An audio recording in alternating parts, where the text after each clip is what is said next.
Κοντά σου ήρθα πλάτανε, στον ίσιο σου να κάτσω, τον πόνο μου τραγουδιστά με δάκρυα να γράψω. Πλάτανε γεροπλάτανε, τα δάκρυά μου δέξου και με τα πλατανόφυλλα πάρε νερό και βρέξου.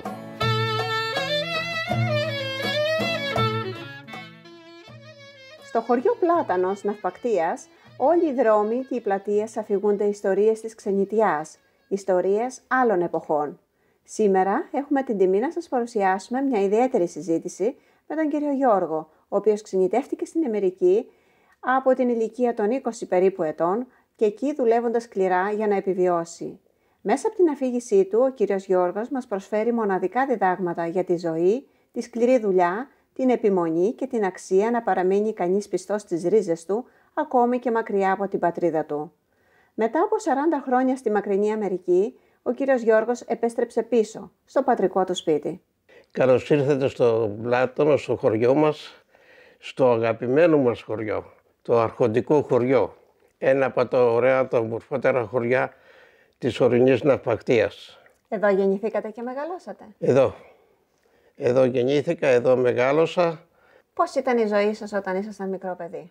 Εδώ η ζωή μας ήταν καλή και φτωχή. Ήταν μια χαρά, δηλαδή τα είχαμε όλα, αλλά υπήρχε και αυτή η φτώχεια που λέμε. Ήσασταν μεγάλη οικογένεια, κύριε Γιώργο? 2 αδέλφια. Εγώ και ένας μικρότερος, ο αδερφός μου, ο Άλκης. Σχολείο πήγατε? Στο σχολείο πήγα στο χωριό, στον Πλάτανο.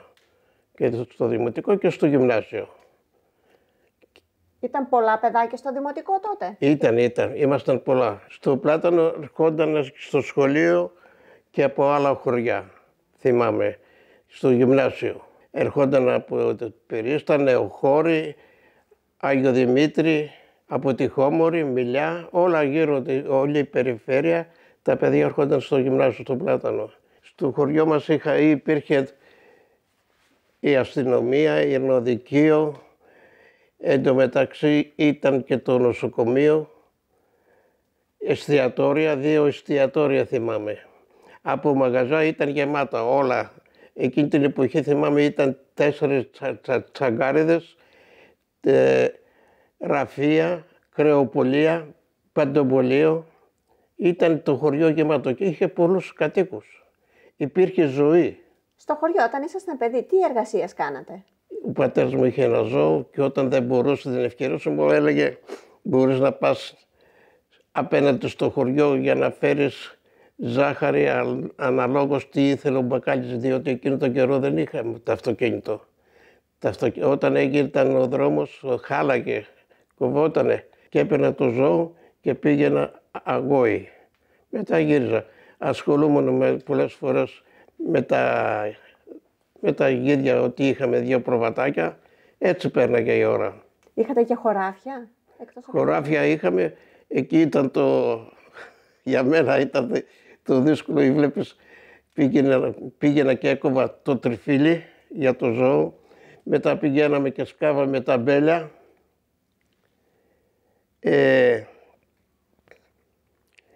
πηγαίναμε κάτω να ποτίσουμε τα κέπια γιατί είχαμε ντομάτες, είχαμε πολλά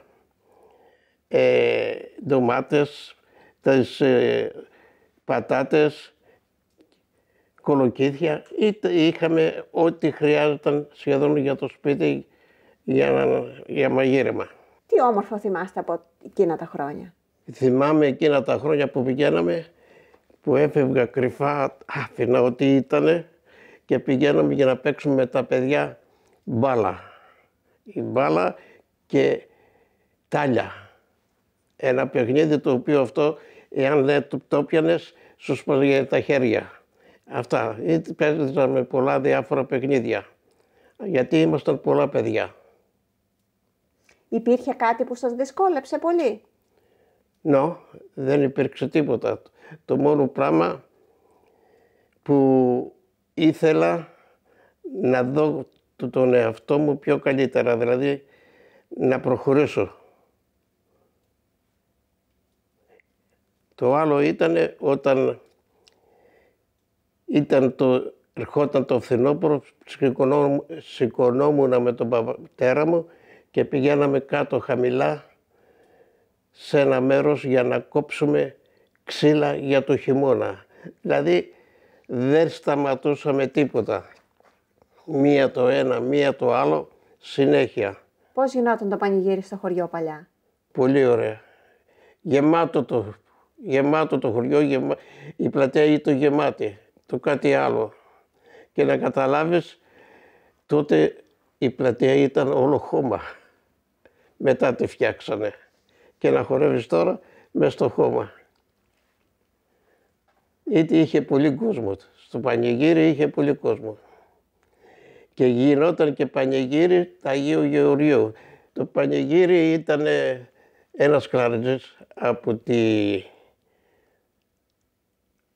την Ποκίστα, αλλά δεν είχαν ηχητικά. Με το στόμα, και με το τίποτα, έτσι. Άντε τώρα να ακούσεις το τραγούδι όταν μιλάς με το στόμα και δεν έχουν ηχητικά τα μικρόφωνα. Λοιπόν, αλλά ήταν 4-5 χωρί. Είχε πολύ κόσμο και ήταν τόσο ωραία που δεν μπορείς να φανταστείς. Δηλαδή, πολλοί καθόνταν σε σκάλες από την εκκλησία και τελείωνε το πρωί, 6 ώρα, 5 ώρα. Διασκέδαζε ο κόσμος στην παλιά εποχή? Αν διασκέδαζε και πολύ. Θέλεις Χριστούγεννα, διασκέδαζαν. Θέλεις Πάσχα, διασκέδαζαν. Θέλεις Πρωτομαγιά, διασκέδαζαν. Ήταν κάτι που το περίμεναν. Πρωτομαγιά, θυμάμαι, φτιάνανε τα τραπέζια πίσω από την εκκλησία και πήγαινε ο χορός και το τραγούδι καπνός. Τόσο ωραία. Εκείνα τα χρόνια ήταν φτωχά αλλά χρυσά χρόνια. Γιατί ο κόσμος διασκέδαζε, τα έβλεπε αλλιώς. Τώρα αλλάξαν οι εποχές. Πότε ήταν καλύτερος ο κόσμος, τότε ή τώρα? Τότε. Γιατί? Δεν ξέρω, δεν υπήρχε... Υπήρχε η αγάπη, όλοι περιμέναν πότε θα έρθουν τα Χριστούγεννα να έρθουν να σε βοηθήσουν να σφάξουν τον κορούνι. Πηγαίνανε χρόνια πολλά σε όλους, σε όλα τα σπίτια. Αποκριές. Τι ήταν, κάτι το άλλο. Δηλαδή, δεν το πίστευες. Αυτά που βλέπουμε στην Πάτρα τώρα, τα βλέπαμε στο χωριό μου, στον Πλάτανο. Έβλεπα η μητέρα μου, έφτιανε τη μακαρονόπιτα. Έρχονταν οι μασκαράδες στο σπίτι, ντυμένοι. Δηλαδή, μια χαρά, ένα τραγούδι, φανταστικό. Κάτι άλλο. Μακάρι εκείνο τον καιρό να ήταν κάποιος αυτή τη δουλειά που κάνουμε τώρα να κάνει αυτά που ήταν εκείνο τον καιρό στο χωριό. Δεν μπορείς να το φανταστείς. Είναι σαν να είναι ένα όνειρο. Ο Πλάτανος, κύριε Γιώργο, είναι ένα χωριό που έχει πάρα πολλούς ομογενείς στο εξωτερικό.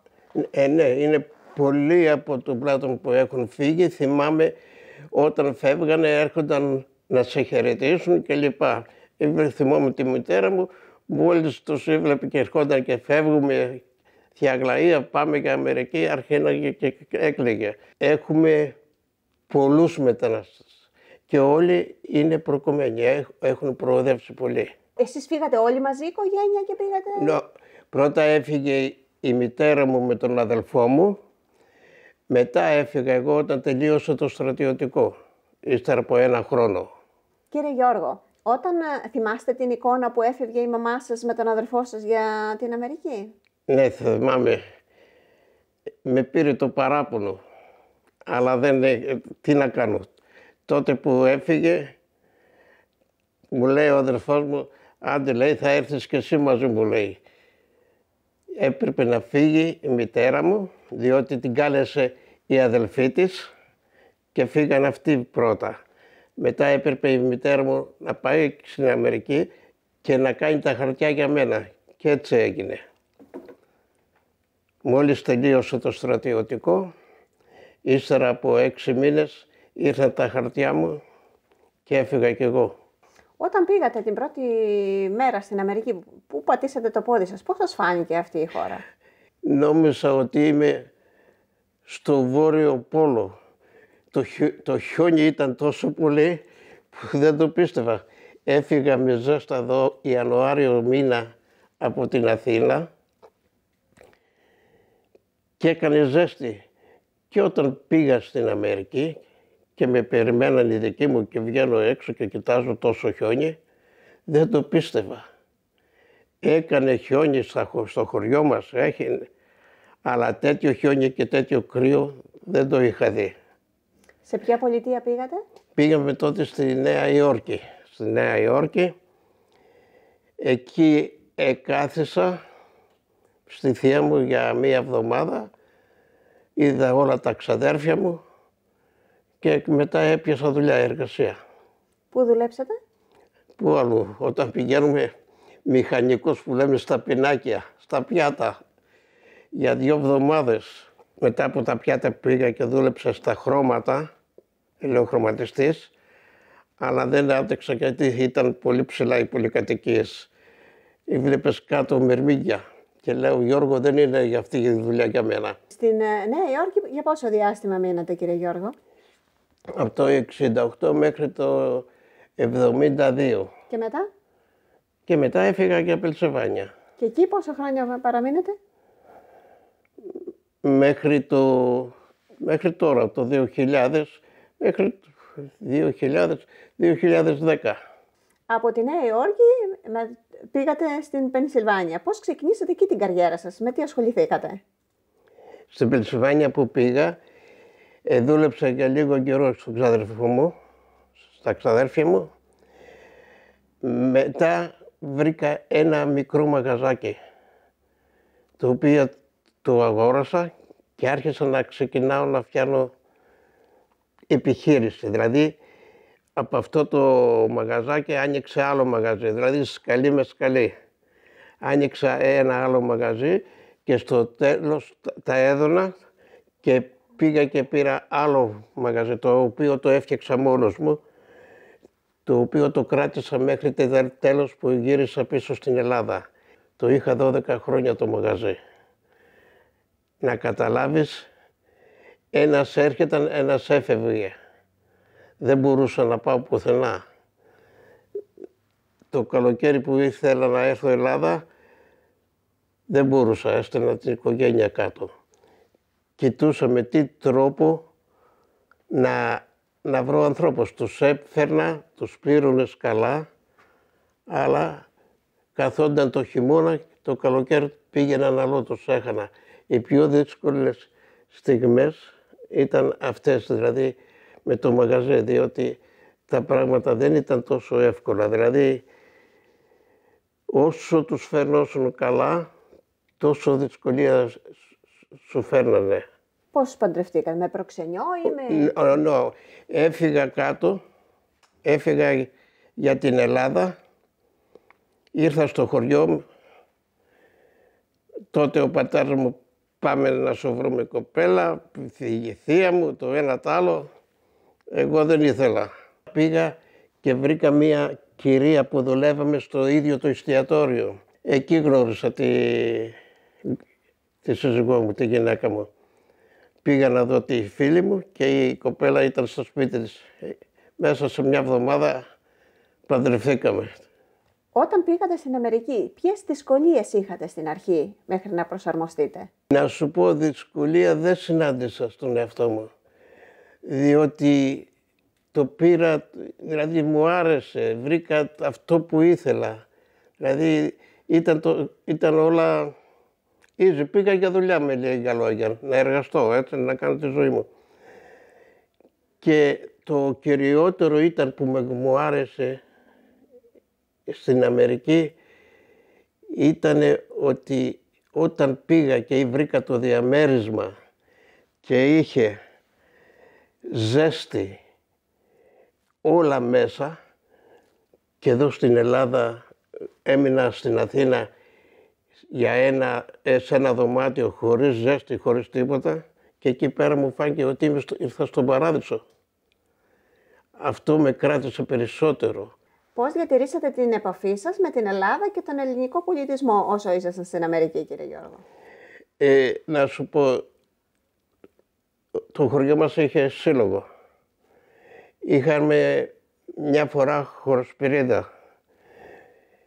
Πηγαίναμε εκεί πέρα, στη χοροσπυρίδα, που γινόταν το χορός, όλος ο Πλάτανος. Εκεί πέρα όλοι μαζευόμασταν, όλοι έβλεπε ο ένας τον άλλον. Μετά βλεπόμασταν σε διάφορα εστιατόρια ή σε καφενεία. Και πολλές ο σύλλογός μας έκανε μοίρη, δηλαδή μαζευόμασταν όλοι μαζί να δούμε τι θέλει το χωριό μας, τι ζητάει ο ένας τον άλλον. Έτσι βλεπόμασταν πολλές φορές το χρόνο. Εν τω μεταξύ πηγαίναμε με τα παιδιά μας στους χορούς, τα οποία τα βοηθήσανε να μιλάνε τα ελληνικά. Μιλάνε τα ελληνικά, πηγαίναμε στην εκκλησία που υπήρχε η ελληνική εκκλησία εκεί που μέναμε, μιλούσαν τα ελληνικά. Έχουμε τα ήθη και τα έθιμα που είχαμε από την πατρίδα μας, τα πήραμε μαζί μας. Και έτσι είμαστε ντόπιοι Έλληνες, δεν είμαστε Αμερικάνοι, Ελληνοαμερικάνοι. Με την γλώσσα δυσκολευτήκατε όταν πήγατε εκεί? Ναι, στην αρχή πάντα δυσκολεύτηκα, πήγα στο σχολείο, μετά μέσα στο μαγαζί που εργαζόμουν, μιλούσαν όλοι τα αμερικάνικα. Και έτσι σιγά σιγά τρίβηταν η γλώσσα μου. Στην επαγγελματική σας πορεία, τι δυσκολίες αντιμετωπίσατε εκεί? Δυσκολίες δεν υπήρξανε. Το μόνο που υπήρξε ήταν όταν ήρθα στην Ελλάδα να έβρω σπίτι και τηλεφώνησα στην κόρη μου ότι έχω χαρούμενος εγώ ότι πήρα σπίτι στην Αύπαχτο. Τότε μου λέει η κόρη μου, μπαμπά, έχω άσχημα νέα, δυσάρεστα. Λέω τι? Για τη μητέρα του. Για τη σύζυγό μου. Είχε αρρωστήσει και δεν το ξεπέρασε. Εκείνη τη χρονιά θυμάμαι, ύστερα από 2 χρόνια την έχασα. Αυτή ήταν η μεγαλύτερη δυσκολία για μένα. Κατάλαβες. Αλλά η ζωή προχωράει. Τότε θυμάμαι ότι η ζωή κάπως άλλαξε διαφορετικά. Αλλά δεν είχα τίποτα choice να κάνω κάτι άλλο. Γι' αυτό αποφάσισα να έρχομαι το καλοκαίρι εδώ, το χειμώνα να πηγαίνω να κάθομαι για λίγο με τα παιδιά. Όταν είδα ότι ο χειμώνας είναι πολύ καλά, τότε έχω σχεδόν 4 χρόνια που δεν πάω στην Αμερική. Κύριε Γιώργο, τι διδάγματα έχεις να μας δώσεις από τη δική σου πορεία? Τη ζωή σου τη φτιάνεις μόνος όπως θέλεις. Και στραβά και καλά. Όταν πας στην Αμερική είναι κάτι, 2 λέξεις που λένε, σε καλωσορίζει με αυτόν τον τρόπο. Καλώς όρισες στην Αμερική, σου δίνουμε 2 δρόμους. Και τον άσχημο και τον καλό. Διάλεξε όποιον θέλεις. Δυσκολίες δεν υπήρξαν. Στο χωριό, ναι. Γιατί η φτώχεια. Το ένα το άλλο, εντάξει. Όταν πήγα έξω στην Αμερική, δεν βρήκα μια δυσκολία να με πειράξει πολύ. Δεν ξέρω το γιατί.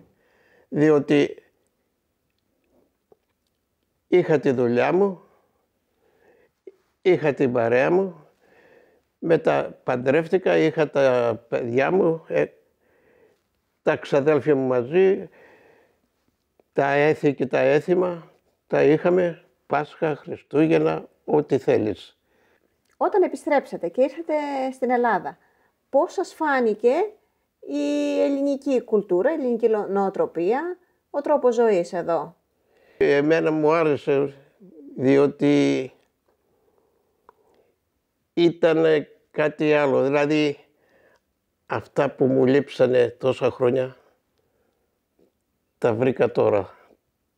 Δηλαδή, σηκώνομαι το πρωί, λέω την καλημέρα στο φίλο μου, πάμε για καφέ, το ένα το άλλο. Πηγαίνω βόλτες, πηγαίνω παντού, δεν μου λείπει τίποτα. Η ζωή μου περνάει ήρεμα και ήσυχα, ευχάριστα. Εδώ είναι κάτι που, όπως μου το είπε ένας Εβραίος, σας ζηλεύουμε σας, και τον ρώτησα γιατί. Λέει για τον ουρανό σας, για τη θάλασσα σας, για την ιστορία σας, για τα αρχαία σας. Όλα τα έχουμε.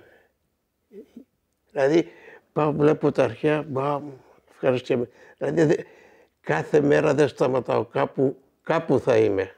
Τι συμβουλές θα δίνατε σε άλλους Έλληνες ομογενείς που σκέφτονται να επιστρέψουν στην πατρίδα και να κάνουν το ίδιο όπως εσείς?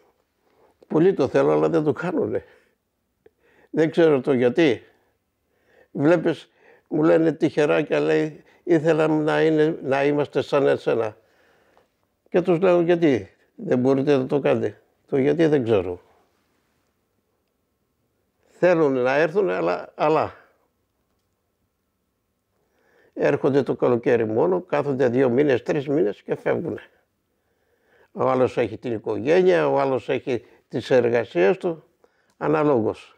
Πώς τη βλέπεις στην Ελλάδα σήμερα, κύριε Γιώργο? Η γέφυρα, πρώτα η γέφυρα, Ρίο Αντίριο, οι δρόμοι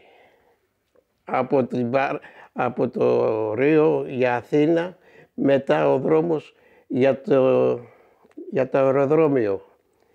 Ο δρόμος πάλι που έγινε από το Αντίριο για τα Γιάννενα, δεν υπάρχει τίποτε άλλο. Δηλαδή μέσα σε 2 ώρες είσαι στα Γιάννενα. Το άλλο είναι που έχουμε εμείς οι Έλληνες με τα σκουπίδια που τα πετάμε από εδώ και από εκεί. Δηλαδή δεν σεβόμαστε την καθαριότητα, αυτό το ωραίο και το όμορφο. Πηγαίνεις στο πάρκο, βλέπεις πράγματα που δεν πρέπει να είναι. Αλλά τι μπορείς να κάνεις? Όταν ο άλλος δεν το σκέφτεται, δεν μπορείς να το διορθώσεις. Το άλλο πρόβλημα που έχουμε είναι η γραφειοκρατία. Πας στην τράπεζα, από γραφείο σε γραφείο σε στέλνει. Πήγαινε εκεί, πήγαινε. Δηλαδή, σε τυρανούνε με λίγα λόγια. Είναι πράγματα που, πώς να στο εξηγήσω. Δεν είναι, στην Αμερική, σου φέρω παράδειγμα, θέλεις κάτι με έναν αριθμό, δίνεις τον αριθμό σου και αμέσως εξυπηρετούν. Ενώ εδώ δεν υπάρχει εξυπηρέτηση. Έλα την άλλη μέρα και ποτέ δεν τελειώνεις. Ποιος είναι ο μεγαλύτερος πλούτος στη ζωή, κύριε Γιώργο?